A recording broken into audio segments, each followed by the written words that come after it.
નમસ્કાર ગ્લોબલ એક્સપ્રેસમાં તમારું સ્વાગત છે. હું આપની સાથે ચેતન. આજના અમેરિકાના તારીખ 23 ફેબ્રુઆરી 2026ના મુખ્ય સમાચારોની વાત કરીશું. અમેરિકામાં રહો છો, અમેરિકાના રોજના ગુજરાતીમાં અપડેટ જાણવા માટે ગ્લોબલ એક્સપ્રેસને સબસ્ક્રાઇબ કરવાનું ભૂલતા નહીં. આજના મુખ્ય સમાચારો અમેરિકાની આપણે વાત કરીએ તો શું તમારા ખાતામાં $2000 જમા થશે? અમેરિકામાં વસતા ભારતીયો માટે ટેક્સ સિઝનનો સૌથી મોટો ખુલાસો થયો છે. અમેરિકામાં ટેક્સ ફાઇલિંગ વચ્ચે ચોથા સ્ટિમ્યુલસ ચેક અને ટ્રમ્પના ટેરિફ ડિવિડન્ડને લઈને ભારે ઉત્તેજના અત્યારે જાગી છે. શું ખરેખર નવો ચેક આવશે કે આ માત્ર સોશિયલ મીડિયાની અફવાઓ છે? સુપ્રીમ કોર્ટના કયા નિર્ણય પર કરોડો ડોલરનો જે કામ થઈ રહ્યા છે અને તમારું રિફંડ ક્યારે મળશે? જાણો આ તમામ સવાલોના સચોટ અને ચોંકાવનારા જવાબો આ ખાસ રિપોર્ટમાં આપણે વાત કરીશું. આ પછીના સમાચારોની આપણે વાત કરીએ તો એક નાનકડી ભૂલ અને 35 વર્ષનું અમેરિકન સપનું ચકનાચૂર થશે. અમદાવાદમાં એકલવાયુ જીવન જીવતા ગુજરાતી પિતાની કરુણ ગાથા. અમેરિકામાં આખો પરિવાર સેટલ થયો, પરંતુ પત્ની અને બાળકો નાગરિક બન્યા, પણ પિતા માટે વતન પરત આવવું મજબૂરી બની ગઈ છે. 2026માં પણ જેલ અને કોર્ટના ચક્કરમાં ફસાયેલા આ ગુજરાતી વ્યક્તિની કહાની દરેક એનઆરઆઈ માટે લાલ બત્તી સમાન કિસ્સો ગણી શકાય. અને ટ્રાફિકનો એક સામાન્ય કેસ કેવી રીતે આખા પરિવારને વેરવિખેર કરી શકે છે? જાણો કાયદાના શિખરે બનેલી આ પિતાની આંખ ભીની કરી દેતી સત્ય ઘટના. આ પછીના સમાચારોની આપણે વાત કરીએ તો ડોલરની ભૂખમાં સંસ્કારોની આહુતિ. અમેરિકામાં ગુજરાતી મહિલાના પાપના સામ્રાજ્યનો કરુણ અંત. આલિશાન મોટેલ થશે જમીનદોસ્ત. અને એરિઝોનામાં વેશ્યાવૃત્તિ અને ડ્રગ્સના કાળા કારોબારમાં સંડોવાયેલી વર્ષા પટેલની ધરપકડથી આખું ગુજરાતી જગત અત્યારે સ્તબ્ધ છે. કરોડોની સંપત્તિ જપ્ત અને 5 વર્ષની સજા.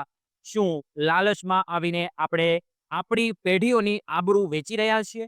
2017થી ચાલી રહેલા આ નરક સમાન કૃત્યનો પર્દાફાશ અને કાયદાઓના જે પ્રહાર થયો છે તે જાણીને તમે પણ ધ્રુજી ઉઠશો. આ બધા જ સમાચારોની આપણે વિગતે ચર્ચા કરીશું. આપ જોતા રહેજો ગ્લોબલ એક્સપ્રેસ.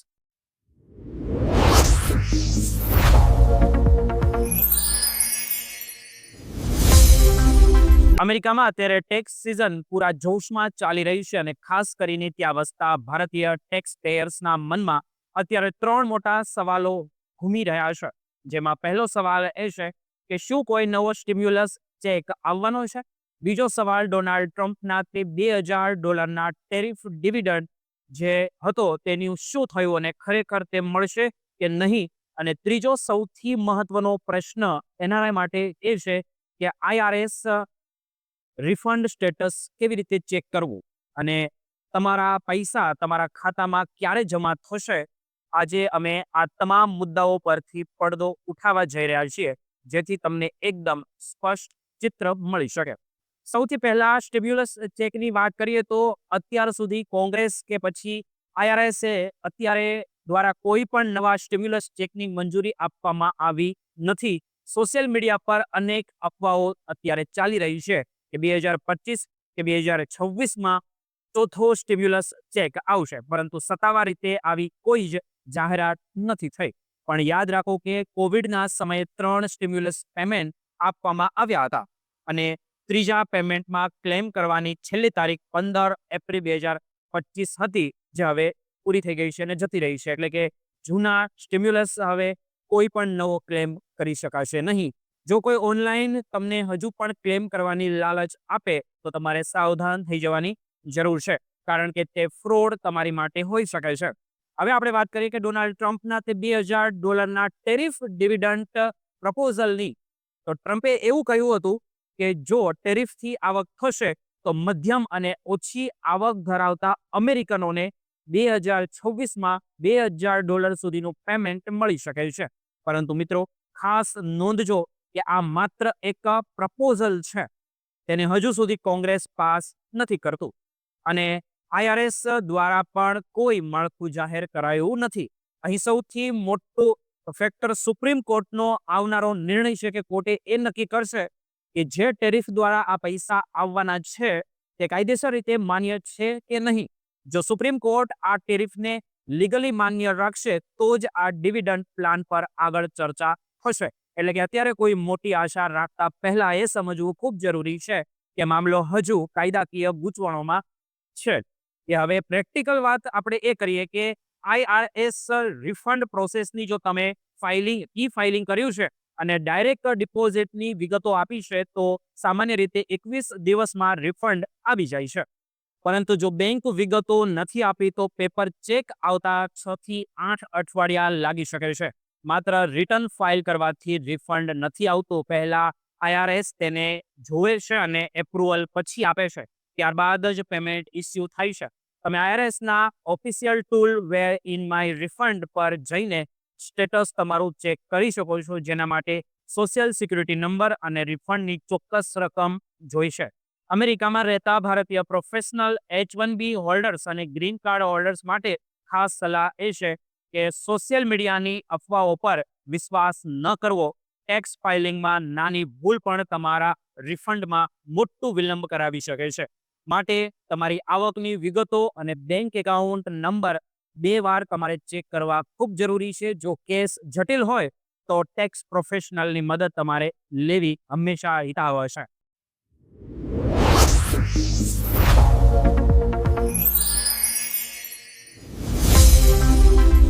આજે અમે તમારી સાથે એક એવી અમેરિકાની સત્ય ઘટના સામે લઈને આવ્યા છીએ જે સાંભળીને તમારી આંખોમાં આંસુ આવી જશે અને સાથે જ અમેરિકાના કઠોર કાયદાઓ સામે એક ડર પણ પેદા થશે. આ વાત છે એક એવા ગુજરાતી પિતાની જેમના માટે આજે અમેરિકા એક એવું સપનું બની ગયું છે જે ક્યારેય પૂરું થવાનું જ નથી. આ કહાનીની શરૂઆત આજથી આશરે 35 વર્ષ પહેલા થઈ હતી, જ્યારે આ વ્યક્તિ હજારો સપના આંખોમાં આંજીને ગેરકાયદેસર રીતે અમેરિકામાં પ્રવેશ્યા હતા. તે સમયે તેમને ખબર પણ નહોતી કે તેમની એક અજાણતા કરેલી એક નાનકડી ભૂલ તેમના ઘડપણને પણ પાયમાલ કરી દે છે. અમેરિકા પહોંચ્યા બાદ તેમણે ત્યાં રહેવા માટે અસાઇલમનો કેસનો ફાઇલ કર્યો હતો, પરંતુ સંજોગો એવા બન્યા કે તેઓ કોર્ટની પ્રક્રિયાને સમજી શક્યા જ નહીં.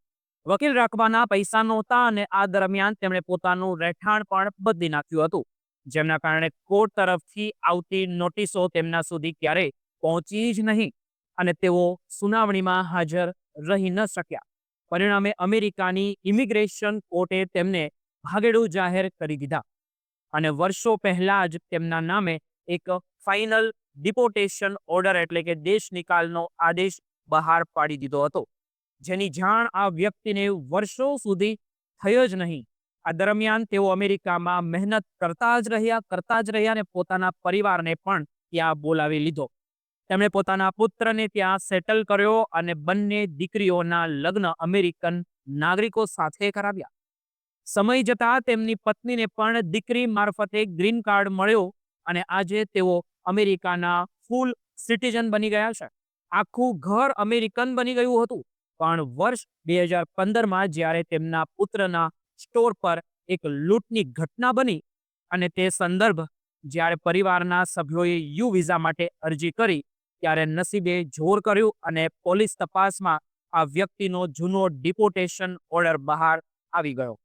વોશિંગ્ટન સ્ટેટમાં જ્યારે તેઓ પોતાના પુત્ર સાથે ડ્રાઇવિંગ લાયસન્સ માટે ગયા હતા ત્યારે પોલીસે તેમને કસ્ટડીમાં લઈ લીધા અને ત્યાંથી તેમની જિંદગીની કરુણતા શરૂ થઈ. જેલમાં 3 મહિના વિતાવ્યા બાદ $10,000 બોન્ડ પર તેઓ બહાર આવ્યા, પણ કિસ્મતે ફરી સાથ ન આપ્યો અને માત્ર 6 મહિનામાં જ સ્પીડિંગ એટલે કે ગાડી તેજ ચલાવવાના કેસમાં તેઓ ફરી પકડાયા. આ વખતે અમેરિકન કાયદાઓએ રૌદ્ર સ્વરૂપ ધારણ કર્યું અને તેમના બોન્ડની રકમ વધારીને $1,00,000 કરવામાં આવી હતી. જેલમાં 4 મહિના સુધી કોઈ પણ રસ્તો ન દેખાતા અને કાયદાકીય ગૂંચવણોથી થાકીને તેમણે વર્ષ 2008માં 58 વર્ષની ઉંમરે સ્વેચ્છાએ ભારત પરત આવવાનું સ્વીકારી લીધું. તેમને આશા હતી કે 10 વર્ષનો પ્રતિબંધ પૂરો થશે એટલે તેઓ ફરી પોતાના પરિવાર પાસે અમેરિકા જઈ શકશે. પણ 2019માં વિઝિટર વિઝાની અરજી કરી ત્યારે અમેરિકન એમ્બેસીએ તેમના ગુનાહિત ઇતિહાસને કારણે વિઝા આપવાનો સાફ ઇનકાર કરી દીધો. વકીલો પાછળ લાખો રૂપિયા ખર્ચ્યા છતાં આજે 2026માં પણ તેઓ અમદાવાદમાં એકલતાનું જીવન જીવી રહ્યા છે. આ કિસ્સો દરેક ગુજરાતી માટે એક લાલ બત્તી સમાન ગણાય, જે લોકો અમેરિકામાં રહે છે, જે લોકો એવું વિચારે છે કે નાનો અમથો પોલીસ કેસ શું કરી લેશે, તેમણે સમજી લેવું જોઈએ કે અમેરિકામાં તમારી એક નાનકડી પણ ભૂલ તમારા આખા પરિવારને વેરવિખેર કરી શકે છે. ખાસ કરીને જેઓ ગેરકાયદેસર છે અથવા તો જેમના માટે જૂના ડિપોર્ટેશન ઓર્ડર છે, તેમણે ટ્રાફિકના નિયમો તોડવા જેવી ભૂલ પણ ન કરવી જોઈએ.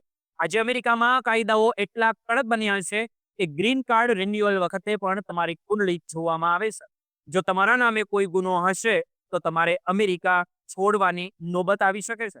આ વ્યક્તિએ હારીને હવે પોતાની પત્નીને પણ ભારત પાછી બોલાવી લીધી છે, કારણ કે તેઓ જાણે છે કે હવે તેઓ ક્યારે અમેરિકાની ધરતી પર પગ નહીં મૂકી શકે. આજે આ વ્યક્તિ દરેક ગુજરાતીને વિનંતી કરે છે કે અમેરિકામાં હો તો કાયદાનું સન્માન કરજો, કારણ કે જો એકવાર તમે પોલીસ રેકોર્ડમાં આવી ગયા તો અમેરિકાના દરવાજા તમારા માટે કાયમ માટે બંધ થઈ જશે.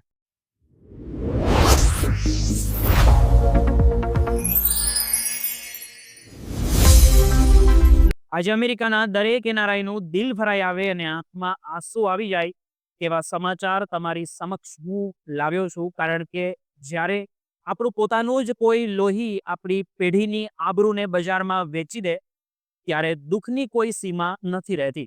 અમેરિકા જેવા દેશમાં જઈને ગુજરાતીઓએ હંમેશા પોતાની મહેનત અને બુદ્ધિ અને પ્રતિભા અને પ્રામાણિકતાથી ભારતમાં ડંકો વગાડ્યો છે. પણ એરિઝોનાના ફિનિક્સમાં વર્ષા પટેલ નામની મહિલાએ જે કૃત્ય કર્યું છે, તેણે આજે લાખો મહેનતુ ગુજરાતીઓના ગૌરવ પર કાળી શાહી લગાડી દીધી છે. 57 વર્ષની આ મહિલા કેલિફોર્નિયાના આલિશાન વિસ્તારમાં બેસીને પોતાના રોયલ ઇન મોટેલમાં વેશ્યાવૃત્તિ અને જીવલેણ ડ્રગ્સ જેવા કાળા કારોબારને ખુલ્લેઆમ ચલાવવા દેતી હતી. તપાસમાં જે વિગતો બહાર આવી તે સાંભળીને કોઈ પણ સંસ્કારી માણસ ધ્રુજી ઉઠશે કે માત્ર ડોલરની ભૂખ અને વધુને વધુ નફો કમાવાની લાલચ એક ગુજરાતી સ્ત્રીએ પોતાના સંસ્કારો અને માનવતાને કેવી રીતે નેવે મૂકી દીધા.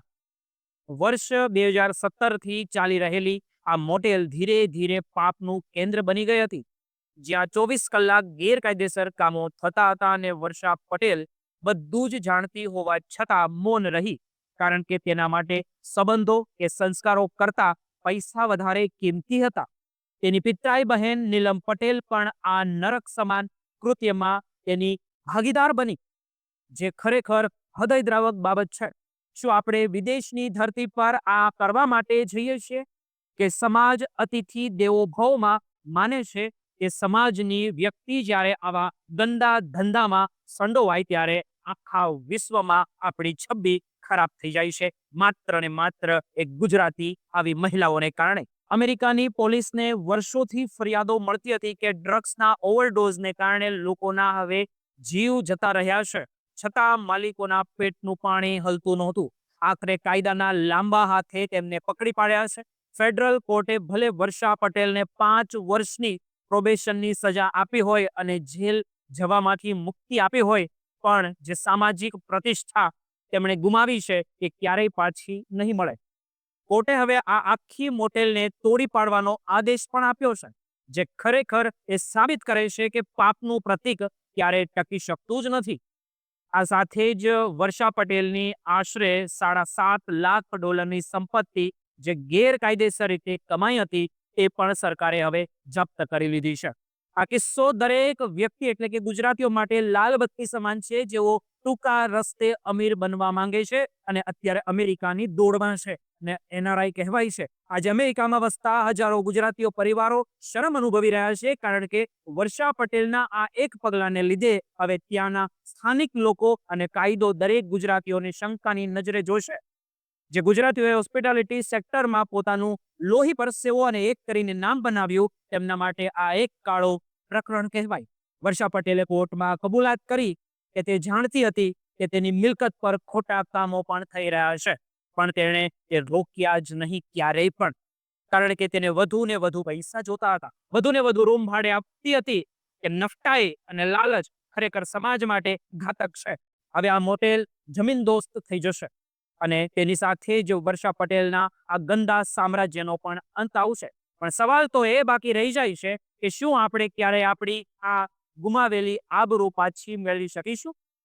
આ સમાચાર મારે તમને કહેતી વખતે દરેક ગુજરાતીઓએ વિચારવું પડશે કે આપણે આપણા વારસામાં પૈસા મૂકીને જવા છે કે સંસ્કારોના કારણે પૈસા તો કદાચ જપ્ત થઈ જશે પણ ગયેલી આબરૂ ક્યારેય પાછી નથી આવતી. આ ઘટનાએ સાબિત કર્યું કે કાયદો મોડો અને મોડો પણ ન્યાય ચોક્કસ કરે છે અને જે લોકો બીજાના જીવન બરબાદ કરીને કમાણી કરે છે તેમનો અંત આવા જ કરુણ હોય છે.